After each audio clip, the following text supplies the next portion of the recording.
Guys, welcome back to the channel. I'm going to give you an update on the Ultimate Adventure OBS project that I've been working on. I know the last video was me disassembling the body from the frame and stripping the frame down to get it reconditioned. Behind me, it is already back, almost all the way back together.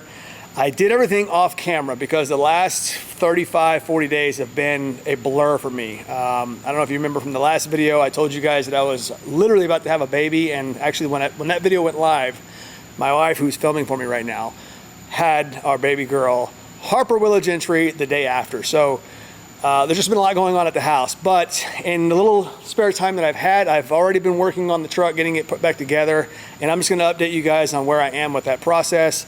It's got a new motor in it now. The frame has been totally reconditioned. I've got all new hardware in the truck, brake lines, fuel lines, rear suspension is already rehung.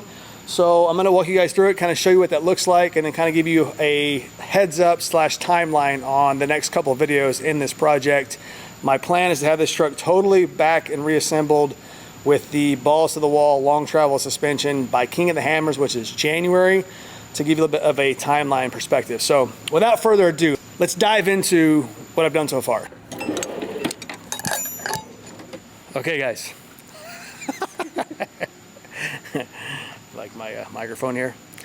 Okay, let's talk about the motor, right? That's the biggest part of this whole reason why we did all this. Actually, several reasons, but obviously this is the heart of the beast. The new engine in the truck. You know, these 5.8s are super reliable motors. If you're an OBS guy and you have a 5.8, you know what I'm talking about. These things will do 200,000-300,000 miles all day long.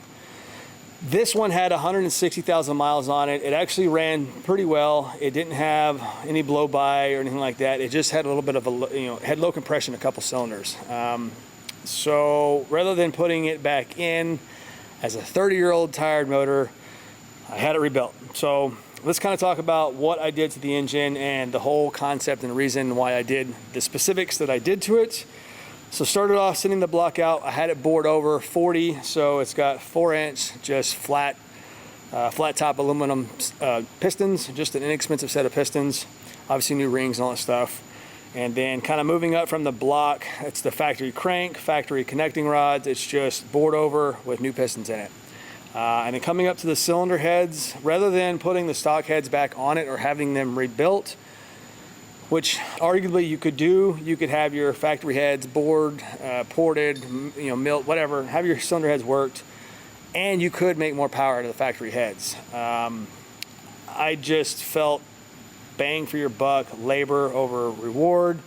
It was better off to just put a set of heads on it. This does cost a little bit more money, but it's a drop-on, surefire way to get a specific power number, and it just looks better, and it saves a lot of weight. So went with the Edelbrock Performer heads. This is a roller block too, so in order to make all this work, I had to do a set of aluminum roller rockers, new push rods. I did do a Ford Performance E303 cam, which is just a very mild cam over stock. And then up top here, we've got the Edelbrock lower manifold, Edelbrock upper manifold. I predict, and so does the engine shop, the goal was to make 100 to 140 horsepower over stock. So I think that should be a very obtainable number with what we did to the engine. I haven't ran the motor yet. It hasn't been dynoed yet. I do plan on dynoing it once it's all back together. These trucks only made 210 horsepower from the factory back in '94. So with how I'm building and what I'm building this truck to do with re-gearing it to 456s, I think 300 to 350 horsepower is plenty adequate for my intentions and my use with this truck. So that's the new motor that's in the truck. I've already started hanging the accessories back on the front. All that is kind of buttoned up.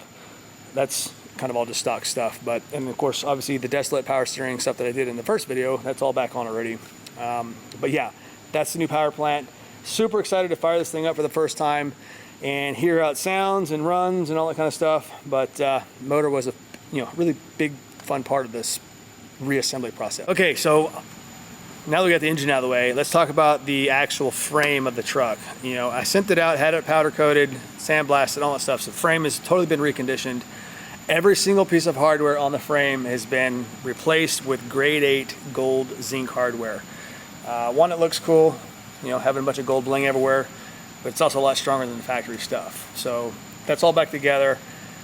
Back here in the back, this is all the factory suspension under the truck. I've rehung the factory stuff because I want to make it a rolling chassis again to put it back underneath the body, which is a little bit more labor intensive.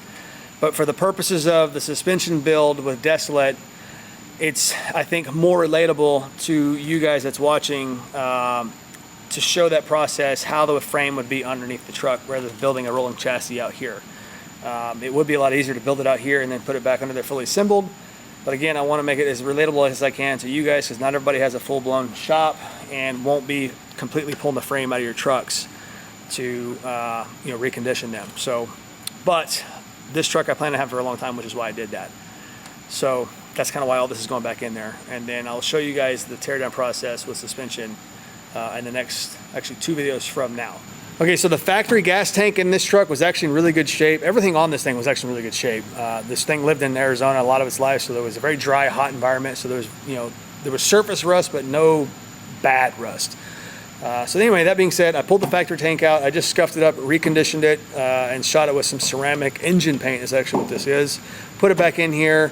All of the factory fuel lines, fuel vent line are back in. I'm waiting on a vent valve. That's the only thing I'm waiting on. But all of that stuff is reran how it was from the factory. Again, it just looks nice, obviously, having a clean tank under here. I do have polyurethane body mounts going back in the truck too. This thing will have a half cage 5 videos from now, roughly. So, having a lot firmer poly mount over the factory, really squishy, soft, worn out rubber body mounts will help that firm up the cab to body back here in the back while still having a little bit of play between the two. So got these from Desolate Motorsports also. They have anything and everything for OBS. Desolate carries that. Okay, the factory front TTB stuff, none of this is getting reused on this truck except for the axles inside of it and the knuckles. Yeah. But again, I am going to be rehanging all of this stuff underneath that. This is all dirty actually, just like this. Again, to have a rolling chassis to put it back under here. But I wanted to, again, just telling you guys exactly what I'm doing so you guys have an idea of this whole entire process. And the only things that I will be reusing is just these front knuckles on the truck. Sitting here next to me is a brand new set of Nitto 35 1250 17 Ridge Grapplers. I run Nitto in every single one of my vehicles. Have been a partner of theirs for a little while. Love their tires. And I know a lot of you OBS guys are probably like, why in the heck are you doing a 17 on an OBS classic truck? Well, let me tell you. So this truck is going to ride 4 inches over stock, which is why I'm running a 35. But more importantly, we're doing a big brake kit. So that's why I have to run a larger wheel, because the 15s that came on it won't clear the big brakes. So that's why we're doing a 17. So I think it'll look good too once it's all put together.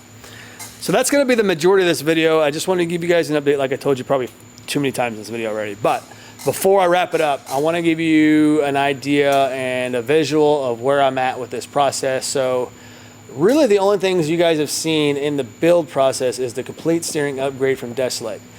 The next video after this one will be stage 2 suspension and the master installer kit from Desolate. So that will be the front 4-inch lift and suspension stuff that goes along with that video. The next one will be the rear to match the front. Then we're going to go out and trail ride it like I just told you guys. And then we're going to do roll cage, bumpers, fuel skid, and then here's the fun one. So down here towards the back, we get into the big nitty gritty stuff. We're going to do a long travel kit, 3-inch Kings, the works from Desolate. Super stoked for this process or that part of the build. And then the big brake kit, same thing. It'll be a Willwood. I think it's a 6-piston brake kit from Desolate.